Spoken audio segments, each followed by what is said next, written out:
You have the vision, the business, the book, the body. In your head, you have already succeeded 100 times, but in real life, nothing.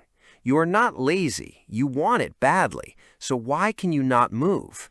Today, we break down the psychology of dreamers who never start and why the gap between imagining and acting is not what you think.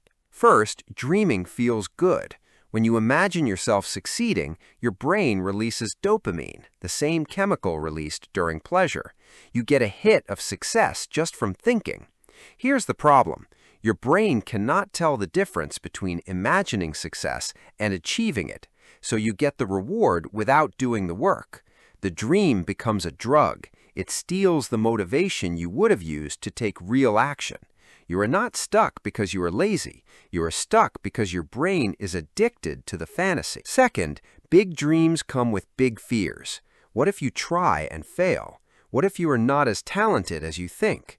These questions live beneath the surface, so your brain keeps you in the dreaming phase, because in the dreaming phase you haven't failed yet. Starting would risk that, so you research, you plan, you watch videos, you do everything except begin. Psychologists call this anticipatory anxiety. You are not afraid of the work, you are afraid of what might happen after, so you do nothing, and nothing feels safer than failure.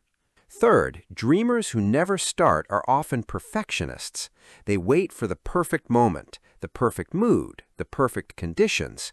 Here's the truth. Perfect moment never comes. Perfectionism is not a standard. It's an excuse. Starting means doing something imperfectly, and for the perfectionist, doing something imperfectly feels worse than doing nothing, so they choose nothing. The dream stays perfect because it never touches reality. Reality is messy. Reality has setbacks. Perfectionism cannot survive reality, so it keeps you in your head where everything is still perfect. Fourth, there's a gap between who you are and who you need to become.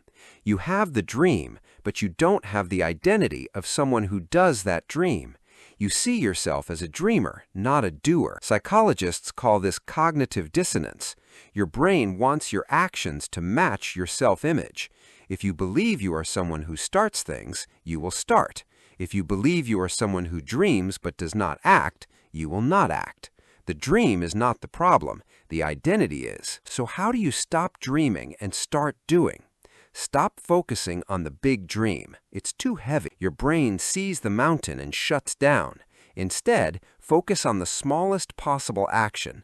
Not write a book, write one sentence. Not start a business, make one phone call. Not get fit, put on your shoes. The size doesn't matter. Consistency matters. Small actions build evidence. Evidence builds identity. Identity builds action. You don't climb the mountain by staring at the peak. You climb it by taking one step, then another. The dream doesn't need more thinking. It needs more doing. Tiny, boring, unglamorous doing.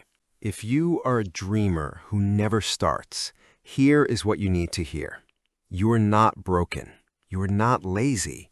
Your brain is protecting you from fear and failure. But protection has become a prison. The dream is not meant to live in your head. It is meant to live in the world. The world does not need your perfect dream. It needs your messy, imperfect, real action. Start tiny. Start ugly. Start scared, but start. If this hit home, like and subscribe to WhyLogik for more psychology breakdowns, and comment below, what is one tiny action you will take today?